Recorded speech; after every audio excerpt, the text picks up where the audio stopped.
Alright, so we are now going to be talking about some nifty properties about parallel lines, which, before we talk about angles formed by parallel lines, let's talk about certain things that happen when lines cross through parallel lines.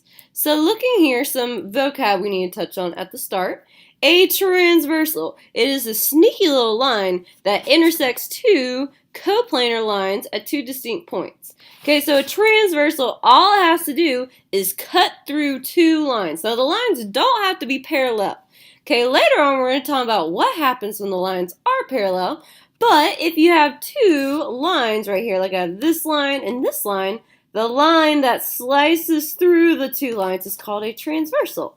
Okay, so again, it doesn't matter if the two lines it crosses through are parallel, okay, but later on we'll talk about some nifty properties that arise when a transversal does cut through two parallel lines. But for now, it's just a line that intersects two coplanar lines, which all that means are two lines that lie in the same plane at two distinct points. So right here, right here. Alright, so let's talk about some angles that form when a transversal cuts through two lines. And again, it doesn't matter if it's parallel or not right now.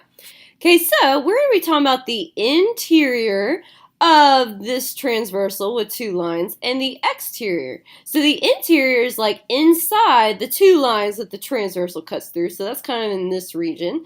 And the exterior is going to be the pieces outside of these two lines. So like in this region and in this region. And that's going to help you when you're trying to figure out the names and where the angles are. So this is alternate interior angles. So first of all, these angles occur in the interior of your two lines and they're alternating, which means they're on opposite sides of your transversal. So they're on the inside of your two lines and they lie on opposite sides of your transversal. So like for example, 4 and 6 lie on the interior of your two lines. They're on the inside of this line and they lie on opposite sides of the transversal.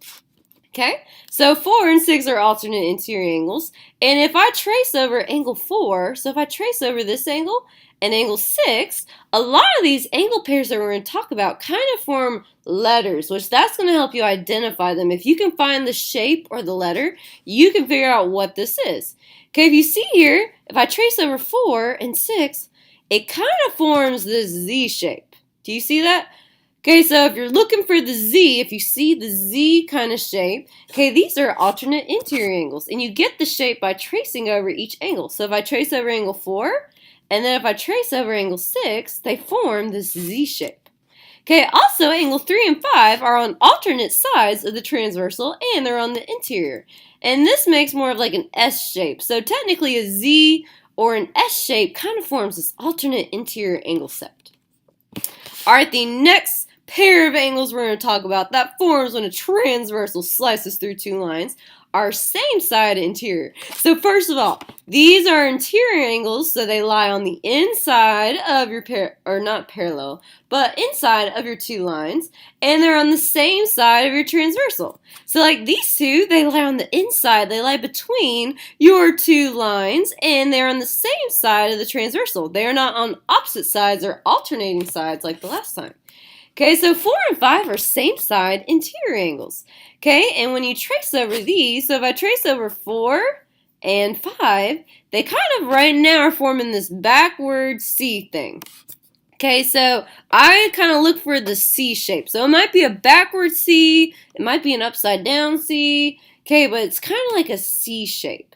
Okay, and same side interior angles are sometimes called consecutive angles. So you could hear it as same side or consecutive angles. Okay, and also 3 and 6 are also same side interior angles, and these form the more traditional C shape. So if you see that C shape or that U shape, okay, they are same side, or they could also be called what I just told you, so same side or consecutive interior angles. So consecutive angles or same side interior angles. You mostly hear them as same side interior angles though. So alright, our next group of cute angle pairs we're going to talk about are corresponding angles. Okay, and these are kind of tricky. One of them is going to be on the interior of your two lines, and one will be on the exterior, and they will be on the same side of the transversal, but they will not be side by side. So like for example, 1 and 5, one of them's on the interior, one's on the exterior, and if you see, they're not like side by side. Like one is not next to this angle right here. That would be a linear pair, so be careful.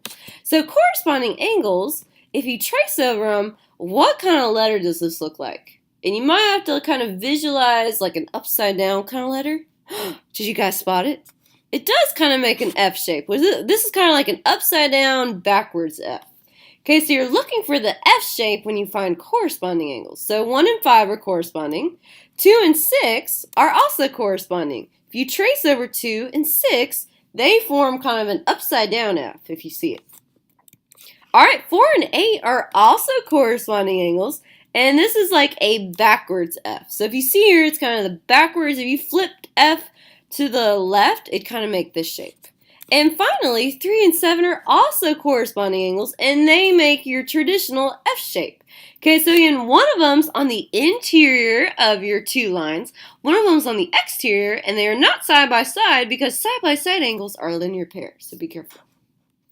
Alright, our final set of cute angle pairs formed by two lines intersected by a transversal are alternate exterior angles. So first of all, these angles have to be on the exterior of your two lines. So they are not on the inside of your two lines. Okay, and they're on alternate sides of the transversal. So one's on one side and one's on the other. Okay, and these don't really make a letter shape, you guys. I mean, if you want to assign a letter, probably like two V's, like one right side up and one upside down, but they don't really form your traditional letter. So I'm sorry, I know we've been looking for the letters, but this one doesn't have a letter unless you want to say two V's, one right side up, one upside down. Alright, this also means that 1 and 7 are also alternate exterior angles. So one of them, again, is on this side of your transversal, and the other is on the other side, and they're on the exterior, which is pretty cool.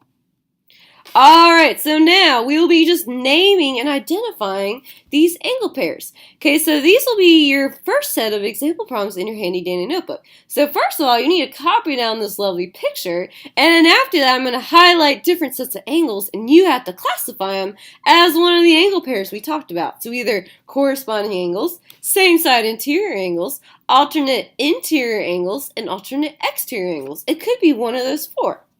Okay, so the first thing, I want to know what angle 1 and 5 are. So, first of all, let's think about what letter shape does it kind of resemble.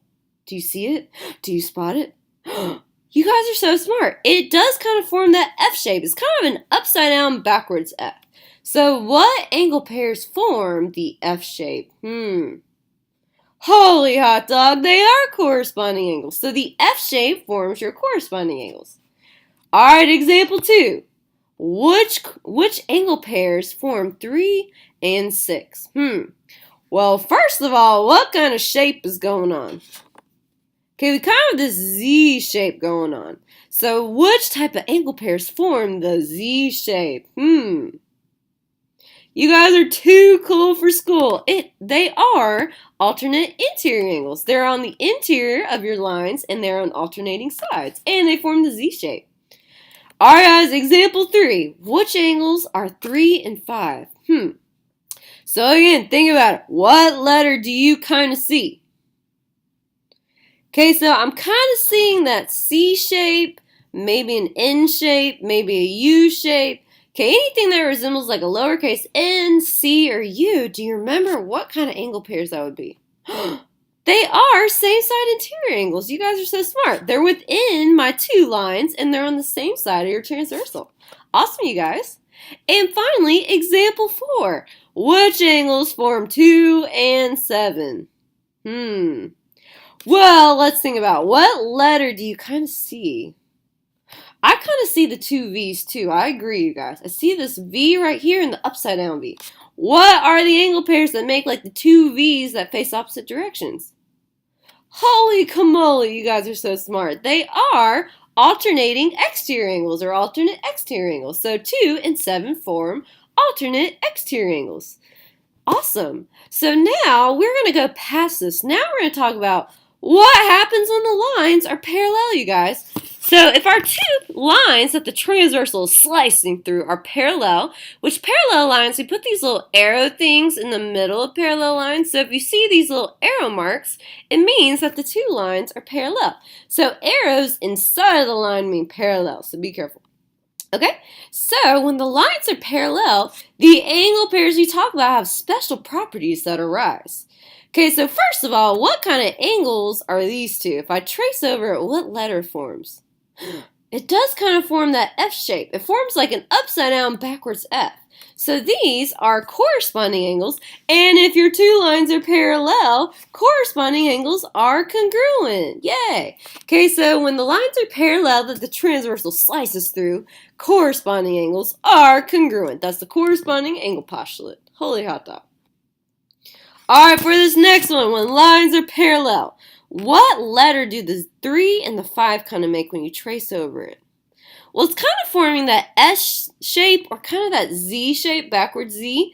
Okay, so what are the angle pairs that form the S or the Z shape? They are alternate interior angles. And guess what, you guys? Alternate interior angles are congruent as well. Yay! So alternate interior angles, if your two lines are parallel, then alternate interior angles are congruent. Awesome, right? Alright, next up, we have a 4 and a 5. When I trace over 4 and 5, what shape do these make? Okay, it kind of makes that C, the backward C, or that U, or that N shape. What angle pairs form that? These are same side interior angles, and same side interior angles, they're not congruent. They are going to be supplementary, so that means they add it to be 180. Guys, and these are the only types of angles that add to be 180. All the rest are congruent. So same side are supplementary. They both have S's. Same side, supplementary. Same side, supplementary. All the other angle pairs, you guys, are congruent. Okay, so this is the only one that's different. Okay, so if you have to remember anything, same side or supplementary. They both have S's. Same side, supplementary. Okay, so don't forget about it. Alright guys, in our final angle pairs, these are alternate exterior angles because they form the two V's that kind of face opposite ways. And like I said, all of them are congruent except same side. So guess what, you guys? Alternate exterior angles are also congruent. So everything is congruent except same side. So if you see the C shape means same side, which means supplementary. They all have that S kind of sound. Okay, so same side, C shape, supplementary. The rest of them are congruent. Okay, alternate interior angles are congruent. Alternate exterior angles are congruent, like this one. And your corresponding angles are congruent. So be careful. Okay, so example 5, this one I'm going to show you how to do in your separate example video. Using all these angle pairs and all the nifty properties we talked about, we can find the measures of all these angles, angles 1 through 8. So these two lines are parallel because they have the same amount of arrows drawn within the line. So 2 arrows on the inside means these two are parallel. And this one's cool because there's 2 transversals that slice through. And we know that these two are parallel because these have the same amount of arrows as well. So these both have 1 arrow, which means these two are parallel. These two have 2 arrows, if you see here, which means these two are parallel. So go ahead and pause the video and watch example 5 so you can find out how to find angles 1 through 8. It's going to be a blast. You guys are going to have a fun time. Alright, and these should have been all the answers to your angle pairs if you did it correctly. Fun. Alright, now, example 6, 7, 8, and 9. These all involve the properties we talked about, but now we got some variables in the mix. So on these, you'll be solving for x and the angles containing x. So not only are you solving for x, you're solving for angle measures. So you guys will have to identify what angle pairs they are, what properties they have, and that will help you set up these problems to find x and then to find the angles containing x. So go ahead and pause the video and watch examples 6, 7, 8, and 9. Alright, now these last 2 example problems in your PowerPoint, they kind of involve kind of interesting shapes, and using the properties of parallel lines, we can solve them using these nifty shapes. Which in this one, these 2 lines are parallel, which is cool. And this one kind of has 2 transversals. It kind of has this one right here at the bottom of the triangle, as well as this one on the side of the triangle. So that's going to help us find angle X and Y. So go ahead and pause the video and watch example 10. Our last example problem actually involves a trapezoid. This is actually a trapezoid, which you'll learn about in a different unit. But trapezoids are quadrilaterals that contain two parallel sides. So using a trapezoid, you guys are going to find the measures of X and Y, and also the measures of the angles containing X and Y. So go ahead and pause the video and watch example 11. And we are going to be done with this video for now. We're not going to learn about proofs yet, okay? So you'll have to wait on that. But go ahead.